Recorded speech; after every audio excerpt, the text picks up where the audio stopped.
UKLO 1 year masters. No IELTS required up to 5 years visa. High visa success rate. Welcome to our channel. మన ఛానల్లో వాస్తుకు సంబంధించి ఎంతో చక్కటి వివరణ ఇస్తూ ఉన్నారు దోమల నాగేంద్ర గారు, ఎనర్జీ వాస్తు ఎక్స్పర్ట్. నమస్కారం నాగేంద్ర గారు. సో ఈ రోజు నేను అడగబోయే క్వశ్చన్ చాలా మంది తల్లిదండ్రుల్ని వేధిస్తున్న ప్రశ్న అనుకోవచ్చు. కొంతమందికి మ్యారేజెస్ అవ్వడమే చాలా లేట్‌గా అవుతూ ఉంటాయి. ఎన్నో సంబంధాలు చూస్తూ ఉన్నా చాలా లేట్ మ్యారేజెస్ ఉంటాయి.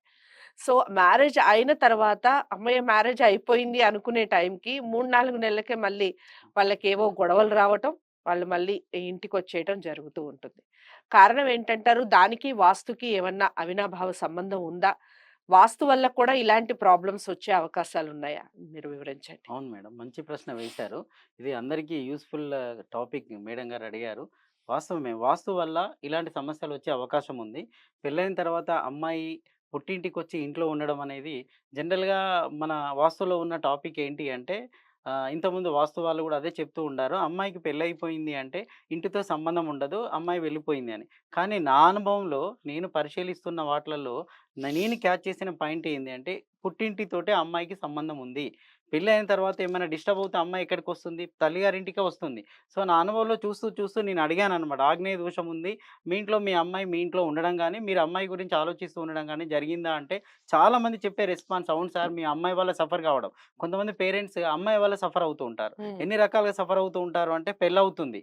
పెళ్లవుతుంది కానీ అమ్మాయి భర్తతో ఉండకుండా తల్లిగారింట్లో ఉంటుంది. అవును. అవును. పెళ్లవుతుంది. ఆ భార్యాభర్తల మధ్య గొడవలవుతూ ఉంటాయి. గొడవలవుతూ కోర్టు ఉంటాయి. కేసు ఉంటూ ఉంటుంది. హ్మ్. కొన్ని హ్మ్. సందర్భాల్లో భర్త వచ్చేసి అమెరికాలో ఉంటాడు. అమ్మాయి వచ్చేసి అమ్మాయి ఇక్కడే ఉంటుంది. ఇక్కడే ఉంటుంది. వాళ్ళకి వీసా దొరకదు. వీసా దొరకదు. ఇవన్నీ కూడా వాస్తు వల్ల జరిగే లోపాలే. హ్మ్. సో, హ్మ్. ఇవి ఎందుకొస్తాయి అంటే ముఖ్యంగా దీంట్లో ఆగ్నేయ లోపం. ఇంట్లో ఓకే. ఆగ్నేయం అనేది స్త్రీకి సంబంధించిన స్థానం అనమాట. So, okay. ఆగ్నేయాన్ని ఎంత పరమ పవిత్రంగా కాపాడుకుంటే వాస్తుపరంగా ఎంత బాగుంటే అమ్మాయి అంత హ్యాపీగా ఉంటుంది. పెళ్లి హ్మ్. కావడం లేట్ కావడానికి కూడా ఆగ్నేయమే. So, okay. ఆగ్నేయంలో దోషం స్టార్ట్ అయిందనుకోండి, అమ్మాయి తిరిగి పుట్టింటికి రావడం గానీ, లేదా పేరెంట్స్ ఎప్పుడు అమ్మాయి గురించి ఆలోచిస్తూ ఉంటారు. సో, ఓహ్! ఏంటంటే మాకంతా బాగానే ఉందండి. మా ప్రాబ్లమ్ అంతా అమ్మాయి వల్లనే.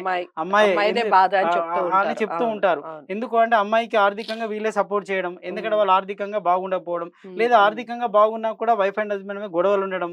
సో, హ్మ్. లేదా అమ్మాయికి పిల్లలు కాకుండా ఉండడము. సో, ఇవన్నీ కూడా చెప్తూ ఉంటారు. కారణం అప్పుడు నేనేమంటానంటే మీ ఇంట్లో ప్రాబ్లమే అంటాను. హ్మ్. ఇదేంటి సార్ వాళ్ళ ఇంట్లో అత్తగారింట్లోనా అంటే కాదండి మీ ఇంట్లోనే ప్రాబ్లమ్ ఉంది అని ఓకే. చెప్పి చూపించిన సందర్భాలున్నాయి. రెమెడీ చెప్పిన తర్వాత సక్సెస్ అయిన సందర్భాలు కూడా ఉన్నాయి. So, okay. అది ఎలా జరుగుతుంది? హ్మ్. ఆగ్నేయ దోషం అంటే ఎలా జరుగుతుంది అంటే ఇది ఆగ్నేయం అండి. ఓకే. చాలా వరకు ఏం చేస్తారు అంటే, ఇక్కడ గనుక మనం చేసుకునేటివి. అనుకోకుండా వచ్చే సమస్యలుంటాయి. అనుకోకుండా వచ్చేటియి అంటే, ఇది వీధి పోటు ఉందనుకోండి. సో, హ్మ్.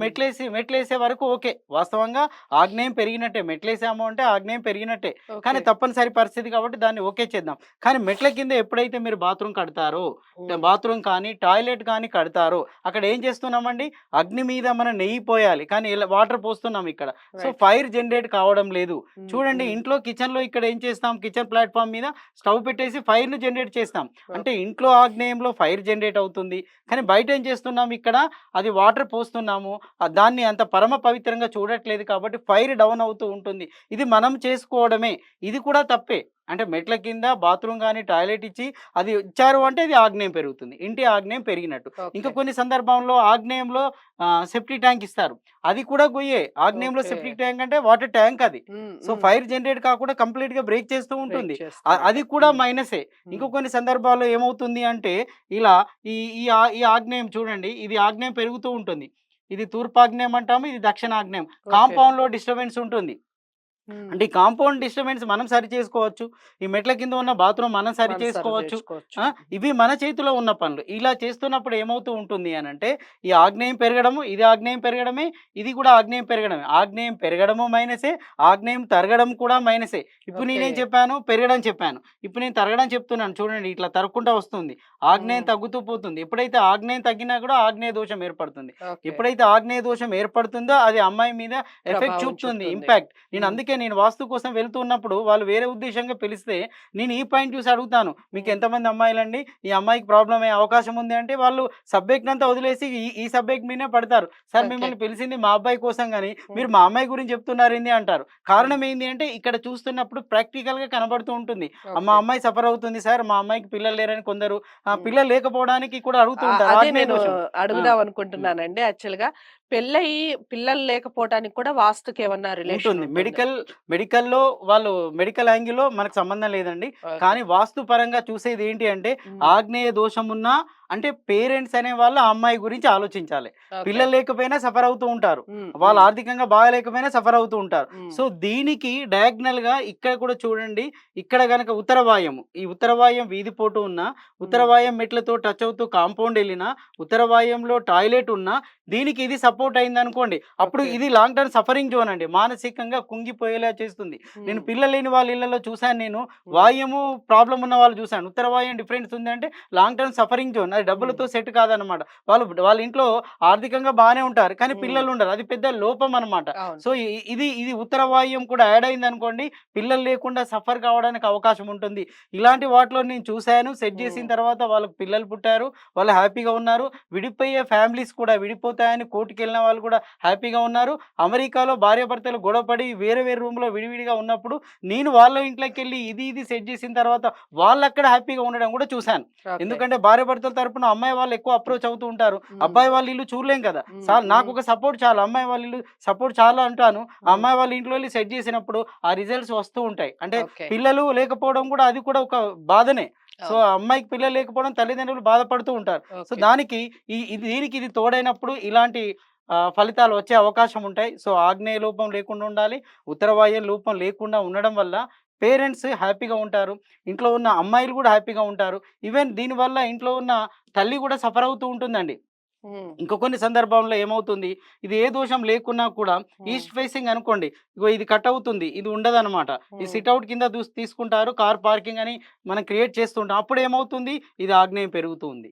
ఓకే. ఆ! ఇటు ఆగ్నేయం పెరుగుతుంది. ఇటు ఉత్తర వాయుం పెరుగుతుంది. అంటే హ్మ్. ఈ 2 సపోర్ట్ వచ్చేసినాయి చూడండి. ఈ 2 రైట్. ఎప్పుడైతే సపోర్ట్ అవుతాయో, సో, పిల్లలు లేక సఫర్ కావడం కానీ, హ్మ్. మానసికంగా కుమిలిపోవడం కానీ, ఎప్పటికి లాంగ్ టర్మ్ సఫరింగ్ జోన్ ఉంటుందనమాట. వాళ్ళు మానసికంగా బాధపడుతూనే ఉంటారు. రైట్. ఇవి మన చేతిలో ఉన్నాయి. మన హ్మ్. చేతుల్లో హ్మ్. లేనివి పక్కబెట్టండి. మనం ఇంటర్నల్‌గా చేసుకునే వాటిని ఇలా చేసుకోవడం వల్ల మంచి ఫలితం వస్తుంది. So, okay. ఇప్పుడు మరి ఇలా ఉంది సార్ మేమేం చేయాలి? ఏం చేయాలి? రెమెడీ ఏంటి? రెమెడీస్ ఏమిటి? రెమెడీ ఏంటి? రైట్. రియల్‌గా హ్మ్. సింపుల్ రెమెడీ అండి. చాలామంది ఇళ్లల్లో ముఖ్యంగా మనకు దేవుడి గది ఉంటుంది. హ్మ్. ఉన్నా లేకున్నా దీపాన్ని వెలిగిస్తూ ఉంటాం చూడండి. ఆ! రైట్. దీపం అంటే హ్మ్. ఫైర్. హ్మ్. సో, హ్మ్. ఋషులు, మహర్షులు మనకిచ్చినటువంటి బెస్ట్ రెమెడీ అండి నిజంగా అది కూడా. ఒక హ్మ్. ఫైర్ జనరేట్ చేయడం. అంటే హ్మ్. మీరేం చేయండి, ఆగ్నేయ మూలకు దీపం పెట్టండి. ఈ ఆగ్నేయ మూలకు ఒక దీపం ఒక దీపం పెట్టండి. ఇప్పుడు హ్మ్. ఆ దీపం కంటిన్యూగా అది మట్టి ప్రమిదలో పెట్టడం వల్ల పంచభూతాలు అప్లై అయిపోయి ఆగ్నేయ దోషం పోతూ ఉంటుంది. నిన్నెవరైనా "సార్ మీరు మా ఇంటికి రమ్మంటే రావట్లేదు ఏంటి సార్" అంటే నేనేమంటాను, ఆగ్నేయం దిక్కు దీపం పెట్టండి. ఏదో ఒక రోజు నేనొస్తాను. 41 డేస్, 3 మంత్స్ తర్వాత వస్తానంటాను. అప్పుడు నన్ను ఇల్లు పిలుస్తుంది. ఇల్లు ఓకే. లేకుంటే ఇల్లు పిలవదు. రెమెడీ సెట్ చేసుకోవాలన్నా ఇల్లు పిలవదు. ఇక్కడ ఓకే. ఇది శుభాన్ని ఇవ్వట్లేదు గదా! సో, హ్మ్. అక్కడ ఎప్పుడైతే ఫైర్ జనరేట్ అవుతూ ఉంటుందో, సో, హ్మ్. ఇంక కొందరికి టెక్నిక్ చెప్తాను.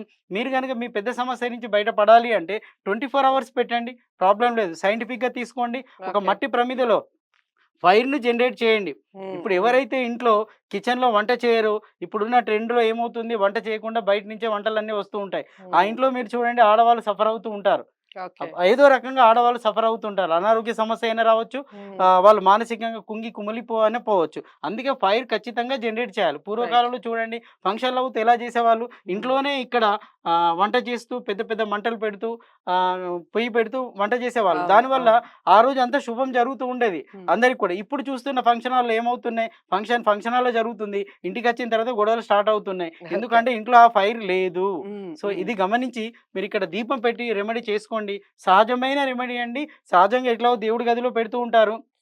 అదేదో ఈ ఆగ్నేయ మూలకు పెట్టండి. హ్మ్. మీరు బ్రహ్మాండమైన, అద్భుతమైన ఫలితాలొస్తూ ఉంటాయి. అది సైంటిఫిక్‌గానే చెప్తున్నాను. ఫైర్ జనరేట్ కావాలి అంటే దీపం పెట్టండి. Sir okay. మేము ఒకసారి పెడతాము, రోజుకోసారి కాదు. మీరు మాక్సిమం పీరియడ్ పెట్టండి. ఒక 41 డేస్ కంటిన్యూ‌గా పెట్టండి. మీకు రిజల్ట్ కనబడుతుంది. అప్పుడు మీకు రిజల్ట్ రాకుండా నాకు ఫోను చేయండి. నేను ఓకే. మీకు సమాధానం చెప్తాను.